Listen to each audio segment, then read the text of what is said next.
दोस्तों स्वागत है आपका बिहार न्यूज में। दोस्तों मैं हूं फिरदौस गनी और आप देख रहे हैं केडीवी लाइव। दोस्तों आज हो चुका है साल 2023 का पहला दिन, पहली तारीख 1 जनवरी 2023। जी हाँ, तो आज की पूरे बिहार की टॉप न्यूज लेकर आए हैं आपके लिए। दोस्तों दिन बदला, महीना बदला और साल बदला, आपके जीवन में क्या बदला आप नीचे कमेंट करके जरूर बताइएगा। और दोस्तों साथ ही कहना चाहते हैं कि नए साल के मौके पर आप सबको 2023 की ढेर सारी शुभकामनाएं एवं बधाइयां। हम ऊपर वाले से यही कामना करते हैं, यही दुआ मांगते हैं कि आप लोग हमेशा खुश रहें और अपना जीवन खुशी खुशी बिताएं, आप कभी दुख की गिरफ्त में ना आए, हम यही ऊपर वाले से दुआ करते हैं। तो चलिए फिर शुरू करते हैं आज की पूरे बिहार की टॉप न्यूज। दोस्तों आज बिहार न्यूज में सबसे पहले बात करेंगे कि बिहार के मुख्यमंत्री नीतीश कुमार ने प्रधानमंत्री नरेंद्र मोदी और केंद्र सरकार पर जम करके निशाना साधा है। जी हां, मुख्यमंत्री नीतीश कुमार ने कहा है कि नए भारत के नए पिता की बात कही जा रही है। इशारा करते हुए सीएम नीतीश कुमार ने कहा कि आखिर उन्होंने भारत के लिए किया ही क्या है, सिर्फ प्रचार प्रसार किया जा रहा है। देश में विकास का कोई भी काम नहीं हो पा रहा है, लेकिन प्रचार प्रसार जम करके हो रहा है। यही पर नहीं, सीएम नीतीश कुमार ने लोगों को संबोधित करते हुए आरएसएस पर भी प्रहार किया है। उन्होंने कहा है कि आज़ादी की लड़ाई में उसकी कोई भूमिका नहीं थी। मुख्यमंत्री ने कहा कि उसको आज़ादी की लड़ाई से मतलब नहीं था। सीएम नीतीश कुमार ने पूछा है कि आरएसएस को आज़ादी की लड़ाई से मतलब था क्या। जहाँ सीएम नीतीश कुमार ने कहा है कि हमारे पिता आज़ादी की लड़ाई में शामिल थे, वे हमें एक एक बात बताते थे। देश को आज़ादी दिलाने में बापू का योगदान को भूला नहीं जा सकता। लेकिन कुछ लोग आजकल अपने आप को सच्चा देशभक्त बताने पर तुले हुए हैं। दोस्तों इस वक्त बिहार के शिक्षकों के लिए बड़ी खबर सामने आ रही है। दरअसल बिहार सरकार ने शिक्षकों के वेतन को बढ़ाने की घोषणा की है। मुख्यमंत्री नीतीश कुमार ने पटना के ज्ञान भवन में आयोजित नियुक्ति पत्र वितरण समारोह के दौरान कहा कि बिहार में जल्द ही शिक्षकों का वेतन बढ़ाया जाएगा। आजकल कुछ शिक्षक वेतन को लेकर के नाराज होते हैं। ऐसे में शिक्षकों से अपील है कि वे सिर्फ पढ़ाने पर काम करें, सरकार सभी के वेतन को बढ़ाने का काम करेगी। ये बातें मुख्यमंत्री नीतीश कुमार ने कही है। दरअसल मुख्यमंत्री नीतीश कुमार ने उच्च शिक्षण संस्थानों के शिक्षकों को नियुक्ति पत्र दिया। इस अवसर पर सीएम नीतीश कुमार ने कहा कि बिहार सरकार ने 7,000 करोड़ फंड अलॉट किया है, जल्द ही जल्द शिक्षकों की बहाली की जाएगी। वहीं बिहार में प्रजनन दर 2% लाने का लक्ष्य रखा गया है। अपने संबोधन के दौरान सीएम नीतीश कुमार ने कहा कि उन्होंने वाजपेयी जी की सरकार में बिहार कॉलेज ऑफ इंजीनियरिंग को NIT बनवाने का काम किया है। सीएम नीतीश कुमार ने अपने पुराने दिनों को याद करते हुए कहा कि हमारे साथ कॉलेज में एक लड़की भी नहीं पढ़ती थी, कोई भी महिला आती थी तो फिर सभी खड़े होकर के देखने लगते थे, यहाँ तक कि प्रोफेसर भी खड़े होकर के देखने लगते थे। आज सभी जगह लड़के और लड़की साथ पढ़ रहे हैं। बिहार में शिक्षा की स्थिति काफ़ी बेहतर हुई है। अब बिहार से कोई मजबूरी में दूसरे राज्य पढ़ने ना जाएं। दोस्तों बात करते हैं कि दिल्ली में कड़ाके की सर्दी पड़ रही है, लेकिन फिर भी भारत जोड़ो यात्रा कर रहे कांग्रेस नेता राहुल गांधी लगातार सिर्फ एक टी-शर्ट पहने हुए नजर आ रहे हैं। कई बार उनसे पूछा जा चुका है कि वे ऐसा क्यों कर रहे हैं, वे कुछ और कपड़े क्यों नहीं पहन रहे हैं। क्या राहुल गांधी को ठंड नहीं लगती है, और अगर नहीं लगती है तो फिर इसका कारण क्या है। अब इसका जवाब खुद राहुल गांधी ने दिया है। राहुल गांधी ने बताया है कि उनको सर्दी क्यों नहीं लगती है। राहुल गांधी ने बताया है कि उनको इस वजह से सर्दी नहीं लगती है क्योंकि वे ठंड से डरते नहीं हैं। जो भी लोग स्वेटर या फिर जैकेट पहन रहे हैं वे ठंड से डरते हैं, इसलिए उनको सर्दी लगती है। लेकिन मेरे केस में ऐसा नहीं है, मेरी यात्रा ही डर के खिलाफ है, मुझे डर नहीं लगता है। इसके अलावा राहुल गांधी ने कहा कि मैं मुख्य रूप से RSS बीजेपी के लोगों का शुक्रिया करता हूं, क्योंकि जितना वे हमले करते हैं उतना हमें सुधार करने का अवसर मिलता है। उन्होंने कहा कि मैं चाहता हूं कि वे और ताकत से करें, इससे कांग्रेस को अपनी विचारधारा के बारे में अच्छे से समझ आए। राहुल गांधी ने आगे कहा कि मैं RSS और बीजेपी को गुरु मानता हूं। वे लोग लगातार मुझे याद दिलाते रहते हैं कि क्या नहीं करना है, जब वे अच्छी ट्रेनिंग दे रहे हैं। कांग्रेस नेता राहुल गांधी ने कहा है कि हमारे साथ विपक्ष के नेता खड़े हैं और ये हमें पता है। जब भारत जोड़ो यात्रा के दरवाजे उन सभी के लिए खुले हैं जो भारत को जोड़ने की इच्छा रखते हैं। हम भारत जोड़ो यात्रा में आने पर किसी को नहीं रोकेंगे। मायावती और अखिलेश भी हिंदुस्तान में मोहब्बत चाहते हैं, नफरत नहीं। दोस्तों बात करते हैं कि ठंड बढ़ने और कोहरे की दस्तक के साथ ही कृषि विभाग ने सरसों, अरहर और आलू लगाने वाले किसानों को सावधान किया है। लाही लगने से रोकने के लिए फूल वाले पौधे, सरसों और अरहर के वैसे पौधे जिनमें फूल आ चुके हैं उन पर दवा का छिड़काव की ज़रूरत है। पौधे संरक्षण विभाग के सहायक निदेशक अरविंद कुमार ने बताया है कि दवा के छिड़काव से फसल सुरक्षित रहेगी। जब पौधा संरक्षण विभाग के केंद्र प्रभारी रजत कुमार शाह ने बताया है कि क्लोरोपाइरिफॉस लाही लगने से रोकने के लिए फूल वाले पौधे, सरसों और अरहर के वैसे पौधे जिनमें फूल आ चुके हों उन पर दवा का छिड़काव की ज़रूरत है। जब पौधा संरक्षण विभाग के सहायक निदेशक अरविंद कुमार ने बताया है कि दवा के छिड़काव से फसल सुरक्षित रहेगी। पौधा संरक्षण विभाग के केंद्र प्रभारी रजत कुमार शाह ने बताया है कि क्लोरोपाइरिफॉस और डायथन M45 दोनों मिला करके मात्रा अनुसार छिड़काव किसानों को फूल वाले सरसों और फिर अरहर के पौधों पर करनी चाहिए। इससे लाही और फूल मरने की शिकायत दूर होगी। इस मौसम में आलू के पौधे में झुलसा रोग लग सकता है। दोस्तों बात करते हैं कि सोशल मीडिया के जरिए भी लोग अब बिहार पुलिस से शिकायत कर सकेंगे। पुलिस जल्द सभी सोशल साइट पर पूरी तरीके से सजग और उत्तरदायी होने जा रही है। डायल 112 की तर्ज पर ही इन पर किसी तरह की शिकायत या फिर किसी घटना की सूचना आने पर तुरंत ही कार्रवाई की जाएगी। इसके अलावा कोई कमेंट आने पर तुरंत ही जवाब मिलेगा। अगर कोई व्यक्ति पुलिस महकमा से जुड़ा किसी भी तरह का उचित सवाल करता है तो फिर उसका भी तुरंत जवाब दिया जाएगा। इसके लिए पुलिस मुख्यालय में 24 घंटे काम करने वाली एक टीम की तैनाती की जाएगी। शुरुआत में 7 से 8 लोगों की ये टीम 3 शिफ्ट में काम करेगी, यानी कि 24 से 25 लोगों को इस काम में लगाया जाएगा। इसके लिए कुछ एक्सपर्ट की भी मदद ली जाएगी और चुनिंदा सिपाहियों को समुचित ट्रेनिंग भी दी जाएगी। इस योजना की पूरी रूपरेखा तैयार की जा रही है। आने वाले 4 से 5 महीने में इसके लागू हो जाने की संभावना है। फिलहाल इससे जुड़े सभी पहलुओं को लेकर के मुख्यालय स्तर पर मंथन किया जा रहा है। फेसबुक, ट्विटर, लिंक्डइन, व्हाट्सएप समेत अन्य सभी सोशल मीडिया प्लेटफॉर्म पर बिहार पुलिस से सीधे संपर्क साधा जा सकता है। इनमें से किसी भी माध्यम के जरिए शिकायत करने या फिर किसी बात को कहने पर तुरंत रिस्पॉन्स किया जाएगा। बिहार पुलिस सोशल साइट पर पूरी तरीके से जिम्मेदार दिखेगी और सशक्त तरीके से किसी भी मामले में काउंटर करेगी। किसी स्थिति में तुरंत स्थिति स्पष्ट की जाएगी और ऐसा करने वालों को तुरंत रोका जाएगा। इसके अलावा इन सभी सोशल साइट पर जो भी पुलिस मुख्यालय के नाम पर या फिर इनका लोगो या फिर वर्दी या फिर ऐसी किसी भी सामग्री का उपयोग करके फर्जी या फिर भ्रम पैदा करने वाले अकाउंट चला रहे हैं तो इन सभी की जांच शुरू कर दी गई है। सभी सोशल साइट्स पर ऐसे करीब 2 दर्जन फर्जी या फिर भ्रामक के अकाउंट पर कार्रवाई शुरू कर दी गई है। ऐसे सभी साइट को 1 जनवरी 2023 तक की चेतावनी दी गई है ताकि ऐसे अकाउंट को हटा दिया जाए। अगर इस समय सीमा के बाद भी ये अकाउंट मौजूद रहेगी तो फिर इन्हें हटा करके बंद कर दिया जाएगा।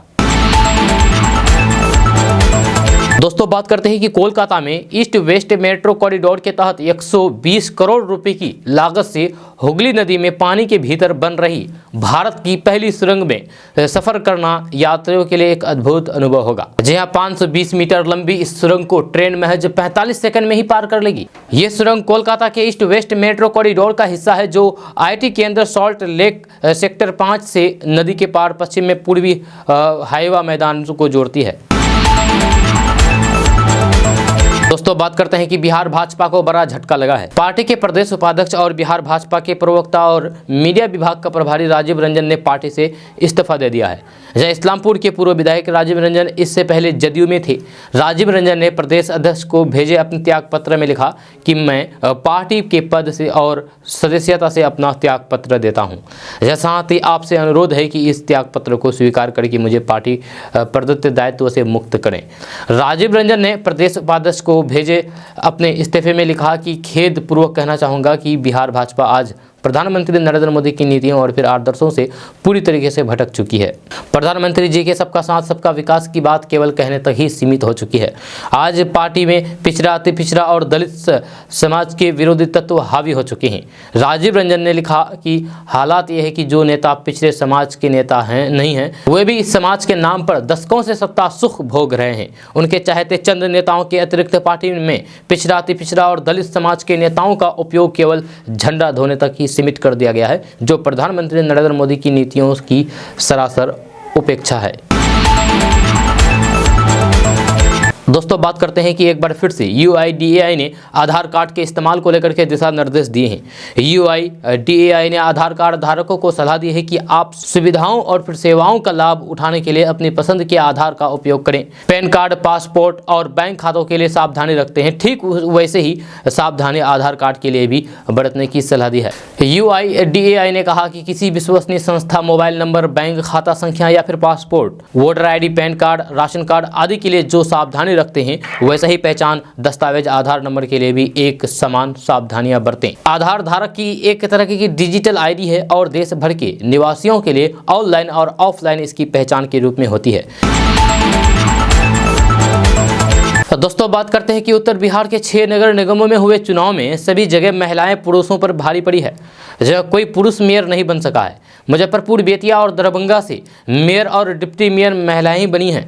यह साफ है कि अब यहां के 6 नगर निकायों की कमान महिलाएं ही संभालेंगी। मुजफ्फरपुर में निर्मल देवी साहू नवगठित, बेतिया से निवर्तमान सभापति गरिमा देवी सिकारिया, दरभंगा से अंजुम आरा, मोतिहारी से प्रीति गुप्ता, समस्तीपुर से अनिता राम और सीतामढ़ी रौनक जहां मेयर पद पर जीती है। मुजफ्फरपुर से डॉक्टर मोनालिसा, बेतिया से गायत्री देवी और दरभंगा से नाजिया हसन रही है। इसके अलावा मोतिहारी से लाल बाबू प्रसाद, समस्तीपुर से राम बालक पासवान और सीतामढ़ी आशुतोष कुमार डिप्टी मेयर बने हैं। 8 नगर पंचायतों में हुए चुनाव में 3 जगहों पर महिलाएं मुख्य पार्षद और फिर उप मुख्य पार्षद बनी हैं।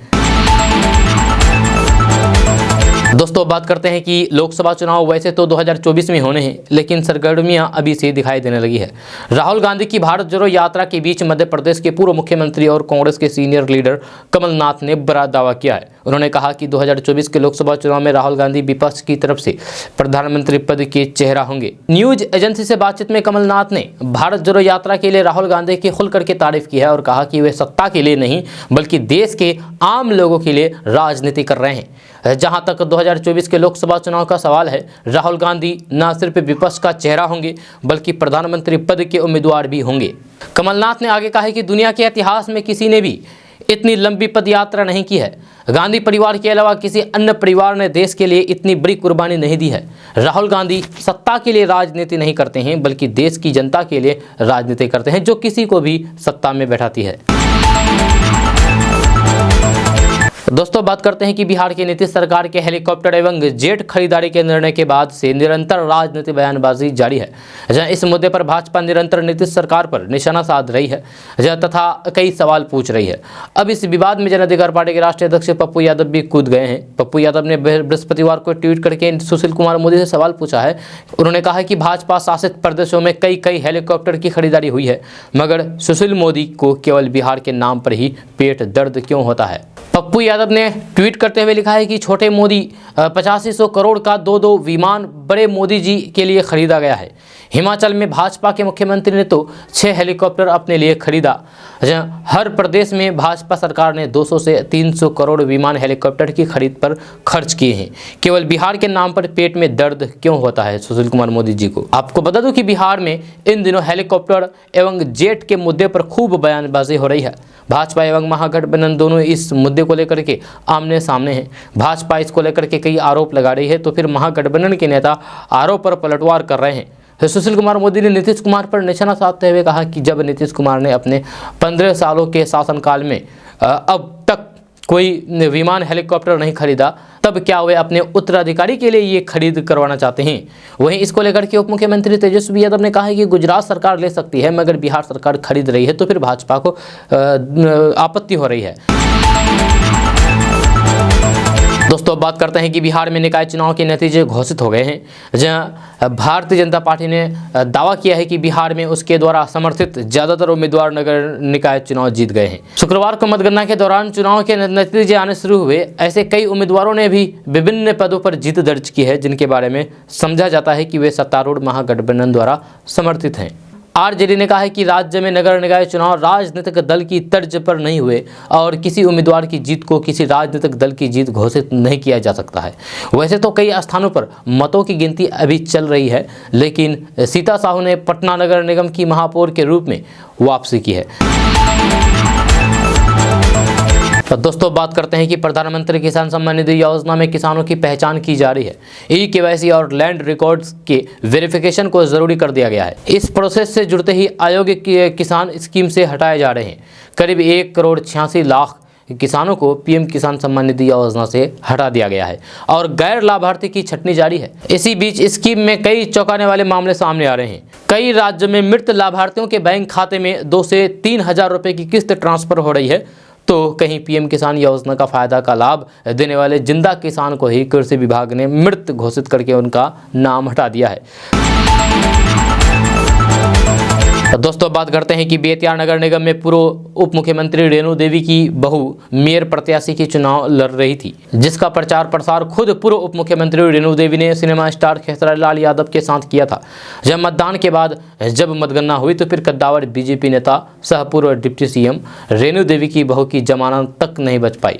जब मेयर बनी गरिमा देवी सिकरिया को 73,000 वोट मिले तो फिर वहीं पूर्व उप मुख्यमंत्री रेणु देवी की बहू सुरभि को 10,000 कुछ वोट मिले। इससे साफ जाहिर होता है कि जनता ने इन दिग्गजों के परिवारवाद पर वोट की चोट दी है।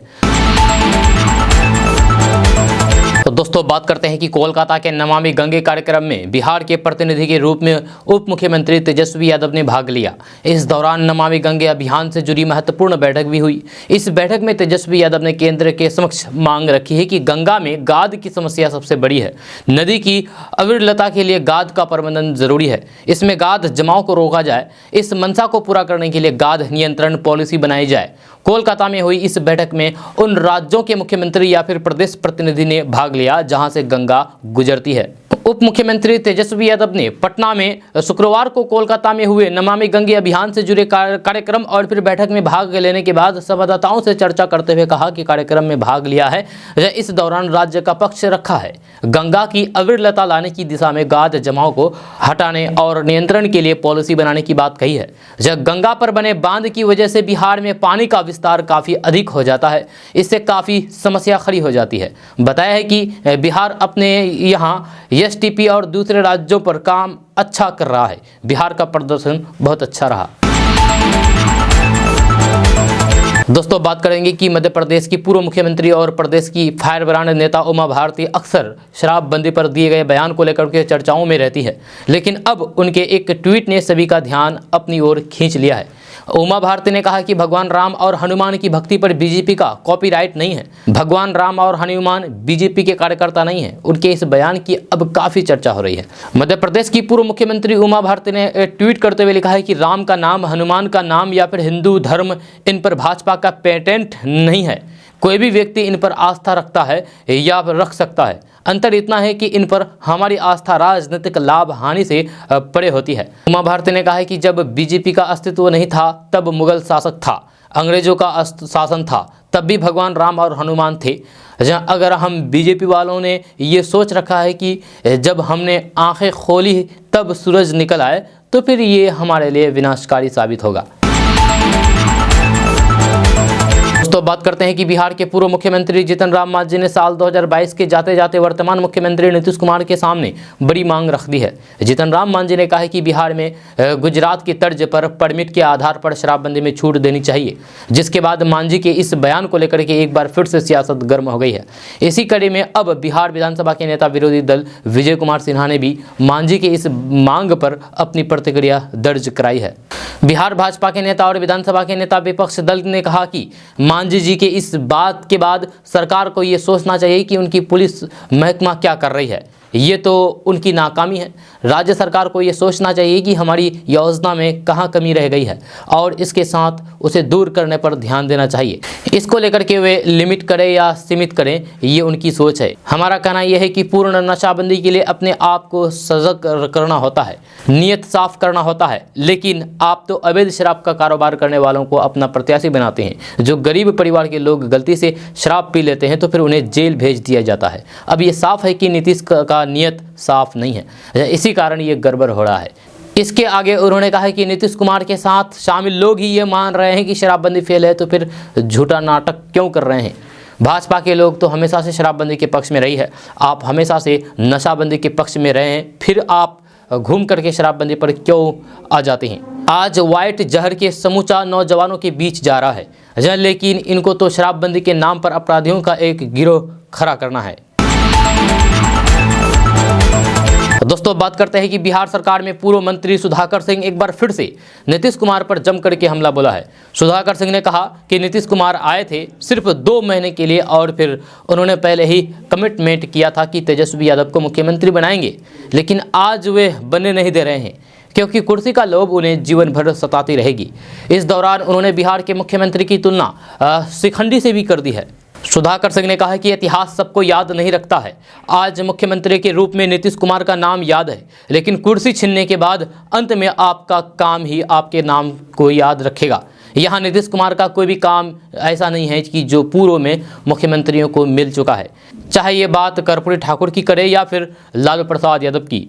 इनकी तरह नीतीश कुमार कभी भी इतिहास के पन्नों में शामिल नहीं होंगे। बिहार का इतिहास उन्हें हमेशा शिखंडी के रूप में याद रखेगा। सुधाकर सिंह ने तेजस्वी यादव को मुख्यमंत्री नहीं बन पाने के लिए नीतीश कुमार को ही जिम्मेदार ठहराया है। वे जब आरजेडी के पास आए थे तो उन्होंने कमिटमेंट दिया था कि नाइट वॉचमैन के तौर पर 2-3 माह के लिए कुर्सी पर रहेंगे, फिर कुर्सी तेजस्वी यादव को सौंप देंगे। लेकिन आज 5 महीने गुजर गए हैं, वे कुर्सी पर बने हुए हैं, तेजस्वी यादव को कुर्सी नहीं दे रहे हैं। तेजस्वी यादव जिस तरीके से उन्हें मौका दें, उन्हें जगह दी है, लेकिन आज उन्हीं की पीठ में छुरा भोंकने का काम कर रहे हैं। दोस्तों बात करते हैं कि जनसुराज पद यात्रा पर निकले प्रशांत किशोर पूर्वी चंपारण जिला के कल्याणपुर प्रखंड पहुंचे। कल्याणपुर के रघुनाथपुर पंचायत में ग्रामीणों को संबोधित करते हुए प्रशांत किशोर ने कहा कि बिहार में लोग जिस 3 शब्द से परेशान है वह अफसरशाही, भ्रष्टाचार और पीसी है। यह दलालों का नया नाम बिहार पीसी है। बिहार में आज ऐसा कोई भी काम नहीं है जहां पीसी नहीं लिया जाता है। पीसी की चक्की में जनता पीस रही है। हर जगह लोग मुझसे पूछते हैं कि जनसुराज के आने से किसका नुकसान ज़्यादा होगा, भाजपा या फिर महागठबंधन का। तो मैं उनको बस इतना बताता हूं कि अभी तो दल बना भी नहीं है और मेरे विरोधी तिल मिलाए हुए हैं। प्रशांत किशोर ने कहा है कि जनबल के आगे कोई बल नहीं है। एक बार जनता का साथ मिल गया तो फिर भाजपा और महागठबंधन दोनों को बिहार की राजनीति से साफ कर देंगे। केवल सड़क का बन जाना बिहार में विकास नहीं है। सड़क बन जाने से बिहार की जनता को बस राहत मिल जाएगी, जहां उससे विकास और रोजगार का मिल पाना संभव नहीं है। विकास तब होगा जब हर पंचायत में बच्चों के पढ़ने की पूरी व्यवस्था हो, किसानों की आमदनी दोगुनी हो, हर पंचायत में रोजगार की व्यवस्था उपलब्ध हो और बिहार से युवाओं का पलायन रुके। पिछले 30 सालों में जनता ने जिसको भी चुना उसने जनता को ठगा है। अब जनता को अपना विकल्प बनाने का समय आ गया है। दोस्तों बात करते हैं कि नया जेट प्लेन खरीदने के फैसले पर मचे बवाल के बीच बिहार के उप मुख्यमंत्री तेजस्वी यादव ने शुक्रवार को बीजेपी पर जम करके हमला बोला है और कहा है कि वे 4000 करोड़ का प्लेन खरीदें तो फिर कुछ नहीं, लेकिन बिहार के फैसले पर उनको दिक्कत है, आपत्ति है। उन्होंने कहा कि अब तक हम लोग किराए पर प्लेन लेते थे, बिहार के पास अपना प्लेन क्यों नहीं होना चाहिए? गुजरात सरकार लेती है तो फिर अच्छा काम करती है, भारत सरकार 4000 करोड़ का प्लेन लेती है तो फिर अच्छा काम करती है। सरकारी काम में दिक्कत ना हो इसीलिए तो प्लेन लिया जाता है। तेजस्वी यादव ने यह भी कहा है कि सुशील मोदी जी जब उप मुख्यमंत्री थे तो फिर क्या वे सरकारी हेलीकॉप्टर में नहीं बैठे थे? तो बता दूं कि इससे एक दिन पहले उन्होंने कहा था कि बिहार एक ऐसा राज्य है जिसके पास खुद का जेट विमान या फिर हेलीकॉप्टर नहीं है और राज्य सरकार द्वारा पहले इस्तेमाल किए जाने वाले विमान या फिर हेलीकॉप्टर लीज पर थे। तो फिर बीजेपी को आपत्ति क्यों है? या तेजस्वी यादव का यह जवाब बीजेपी नेता सुशील कुमार मोदी द्वारा जेट विमान खरीदने के बिहार सरकार के फैसले की आलोचना पर आया है।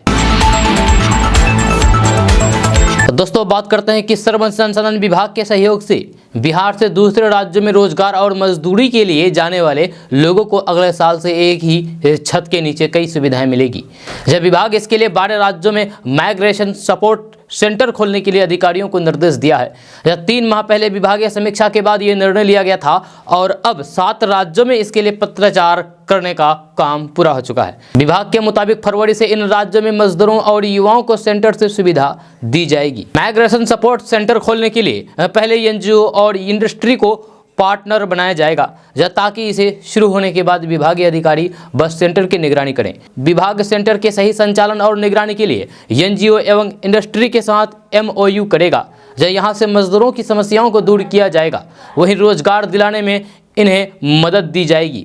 विभाग के मुताबिक मजदूरों या फिर युवा गैस कनेक्शन, बिजली कनेक्शन, रहने के लिए जगह, राशन कार्ड से कैसे लाभ ले सकेंगे, इसकी जानकारी मिलेगी। यहाँ वहीं किसी भी तरह का पहचान पत्र बनाने में सहायता, मानदेय पर निगरानी, परिवार से बातचीत, किसी भी आपदा में जरूरी सुविधाएं यहां से मिलेगी। बात करते हैं कि आखिर ये सेंटर शुरू करने का उद्देश्य क्या है। तो बिहार से हर साल दूसरे राज्यों में काम करने के लिए जाने वाले 20 से 40% तक मजदूर और युवा पहले 3 माह नहीं रह पाते हैं, लेकिन जो मजदूर 1 साल तक रह जाते हैं उनके लिए काम करना आसान हो जाता है।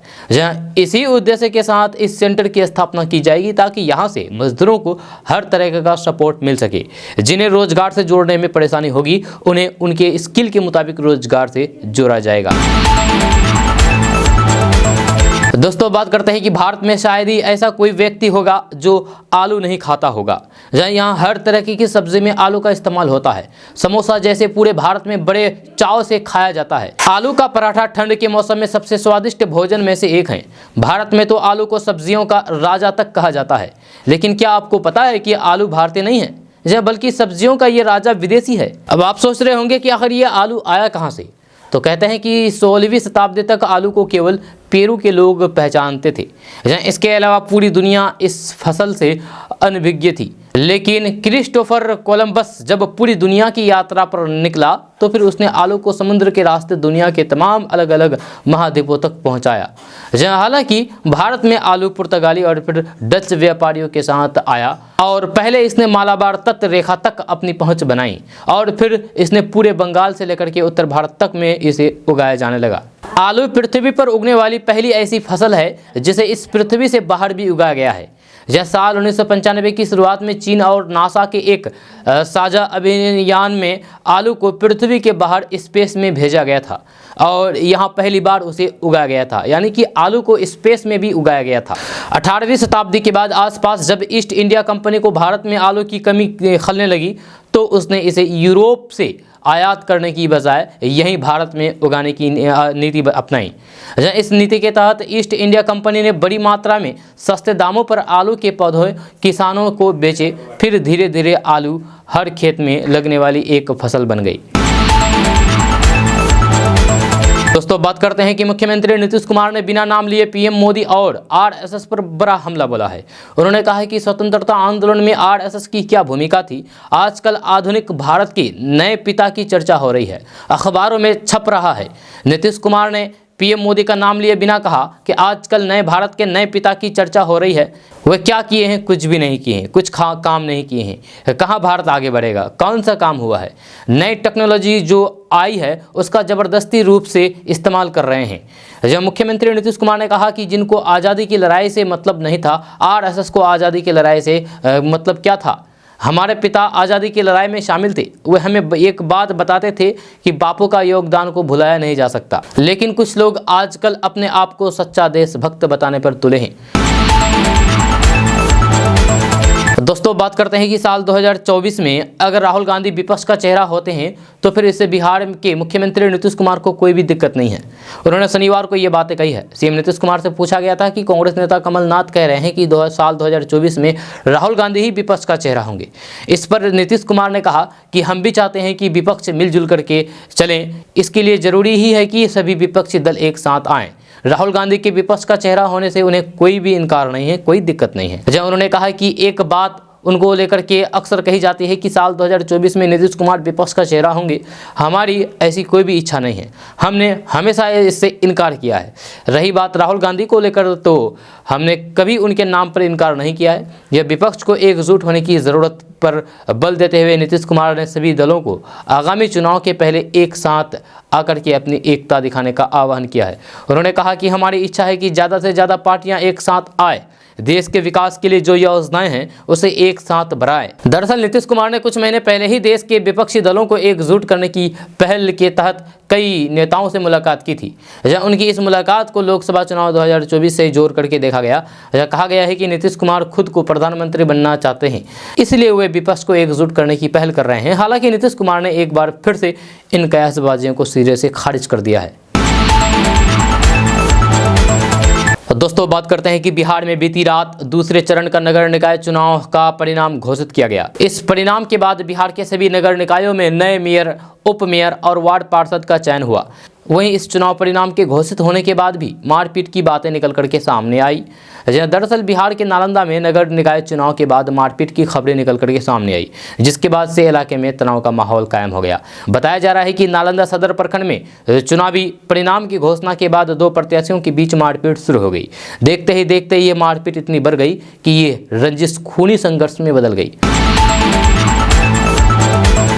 दोस्तों बात करते हैं कि पटना में सीएम नीतीश कुमार ने ज्ञान भवन में 535 लोगों को नौकरी की सौगात दी है। इस दौरान 369 +2 प्रधानाध्यापकों को नियुक्ति पत्र सौंपे, तो फिर वहीं इंजीनियरिंग कॉलेज के 145 सहायक प्रोफेसर को नियुक्ति पत्र दिया।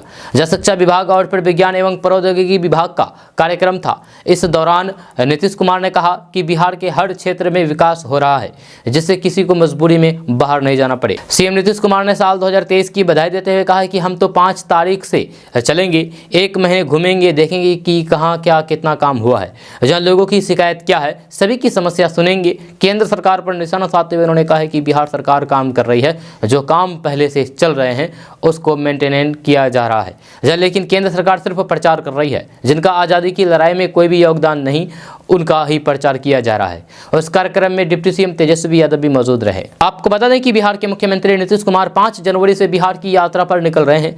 इसकी शुरुआत चंपारण से शुरू हो रहे हैं। अपनी यात्रा के दौरान मुख्यमंत्री सरकार की ओर से चलाए जा रहे विकास कार्यों का जायजा लेंगे और इसकी जमीनी हकीकत जानेंगे।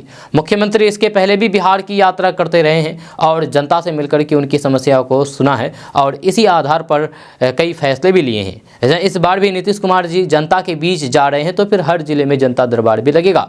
इसी क्रम में लोग अपनी समस्याओं को सीधे मुख्यमंत्री को बता पाएंगे। इस दौरान कई विभागों के अधिकारी और फिर प्रभारी मंत्री भी मौजूद रहेंगे। दोस्तों बात करते हैं कि बिहार में मवेशी तस्करों ने क्रूरता की हद पार कर दी है। दरअसल इन दिनों पूर्णिया और सीमांचल के इन इलाकों में मवेशी तस्करों का बड़ा अड्डा बन गया है। तभी तो इन इलाकों में आए दिन मवेशियों की तस्करी का खुलासा होता रहता है। शुक्रवार को पूर्णिया के बैसी थाना इलाके में एक बार फिर से पुलिस और फिर स्थानीय हिंदू संगठनों की मदद से एक ट्रक मवेशी को बरामद किया।